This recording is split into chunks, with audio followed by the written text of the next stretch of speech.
Good Monday afternoon, and thank you for joining us on KARE 11 News Now. I'm Rena Sargentopoulos. Happening right now, you cannot drink the tap water in Golden Valley, New Hope, or Crystal without boiling it first. All three cities are under a boil advisory as the Minnesota Department of Health tests the water samples. It's because of a malfunctioning pipe in the Golden Valley water tower, according to the city of New Hope. Once the problem is fixed and the boil advisory is lifted, residents are asked to let their faucets run for a few minutes before drinking it. Heads up if you drive through Minneapolis, a multi-year project is about to get underway. MnDOT is starting with the overnight lane closures on 394. But the project will impact traffic between 94 and Highway 100 well into next year. For the next 2 weeks, overnight lane closures will happen on eastbound 394 between Penn Avenue and Dunwoody Boulevard.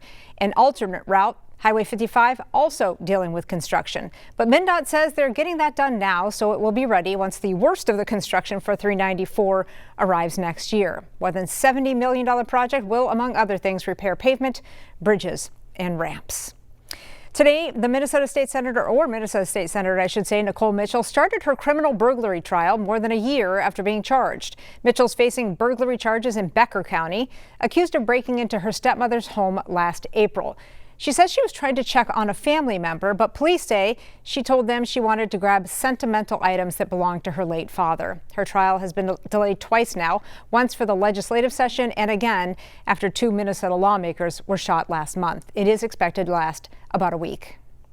Today, recovery efforts in central Texas are entering their second week, and the state is seeing more rain and flooding that is forcing people from their homes.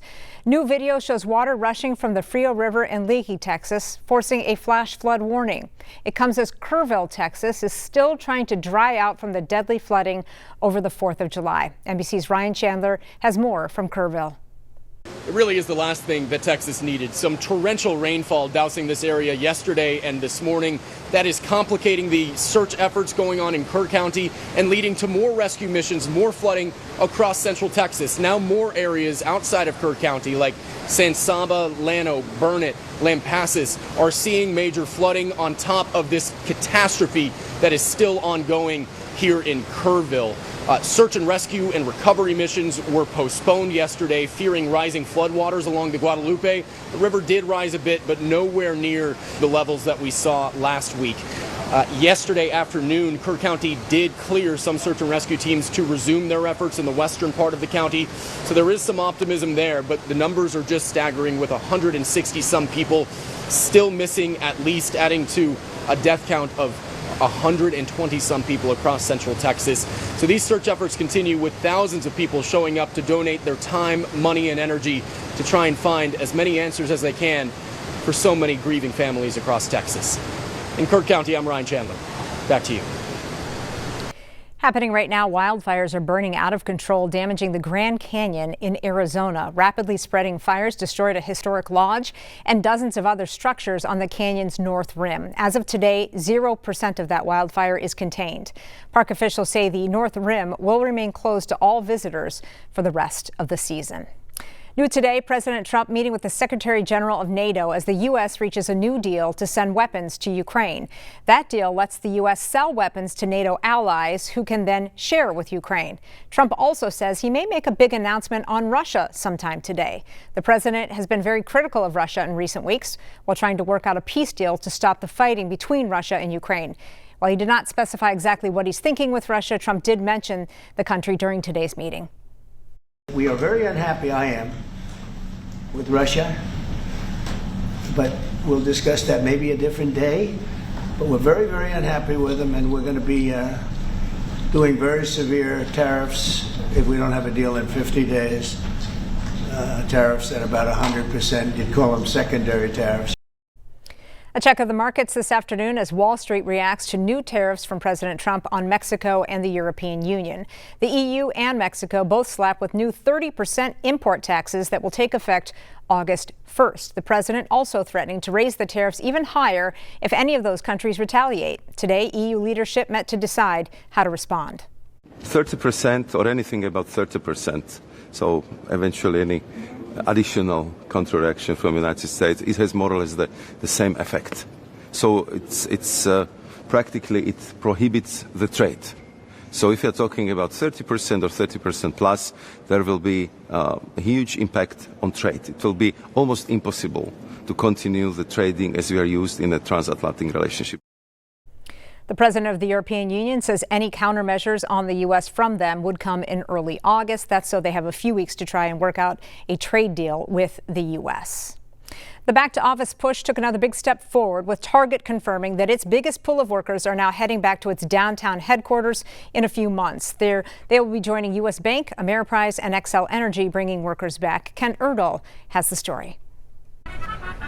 Business at the local Irish pub in downtown Minneapolis has been looking up lately. And though today it's thanks in part to a Twins game at Target Field, it's more about Target corporate across the street. Just the consistency of having them around, and now it's weekly, it's something we can count and depend on. Manager Ryan Pittenger says they first noticed the change when Target began calling back individual teams to headquarters in recent weeks. And now, seems like the push is just going to continue. Though there's still no company-wide policy, Target's chief commercial officer, Rick Gomez, notified employees of its largest business unit that they need to report to the office at least 3 days a week beginning September 2nd. Writing in an email, more time together in the office will help us grow our business faster, solve problems quickly, and build stronger relationships across our commercial team and with our partners. It's a big deal. They're a huge company. They also do a lot of business-to-business activities, so the more present they are in the office, other vendors and other companies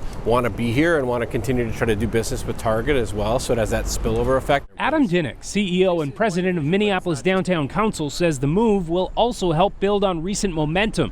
At downtown's peak in 2019, he says they saw about 215,000 employees come to the office every day.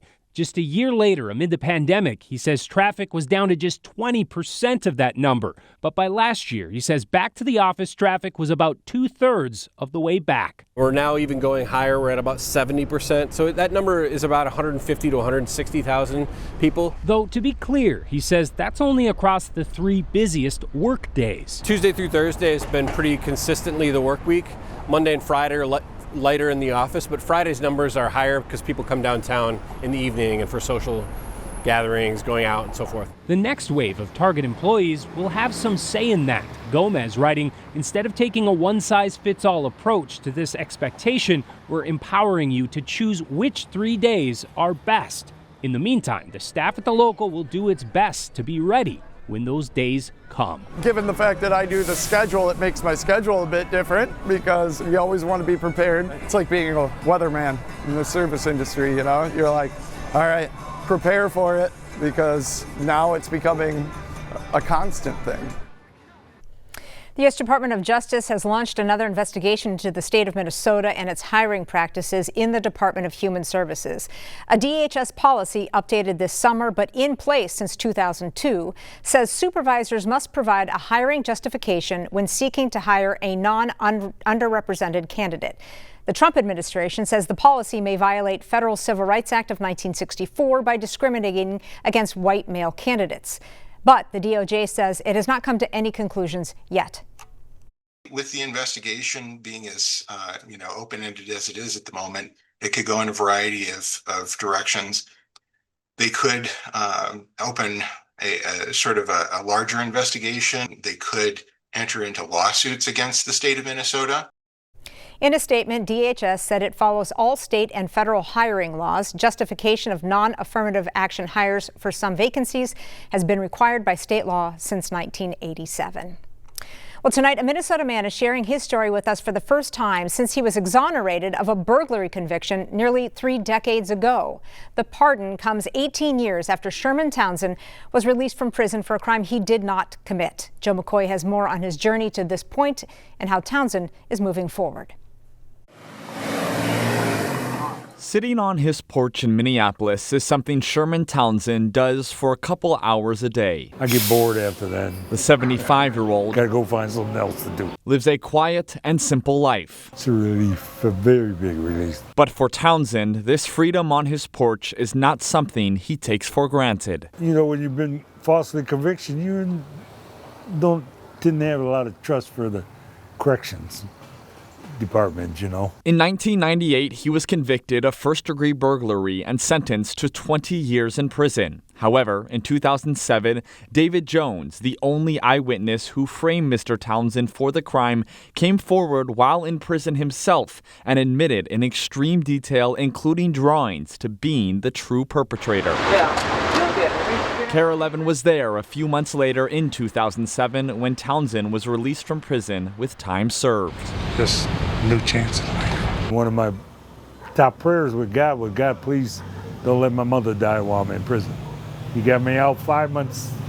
I got to spend 5 months with her, and she died. However, for the past 18 years, this crime was still on Townsend's record until Wednesday. It's been a long process, but a really gratifying result. Jevin Binman is a pro bono attorney with the Great North Innocence Project, helping represent Townsend, who was the organization's first ever client back in 2002. To be in the hearing at the Board of Pardons, to hear that unanimous vote, and then have the entire audience go into applause for Sherman was really just an amazing moment. I didn't do the crime. I didn't want to die with that on my record that I did do this crime. His top prayer was to get out of prison before his mom died. His second prayer is one many Minnesotans can relate to. Lord, don't let me die before the Vikings win a Super Bowl. What can I tell you? In Minneapolis, Joe McCoy, KARE 11 News. Great sense of humor. Stick with us. More news and weather coming up after the break.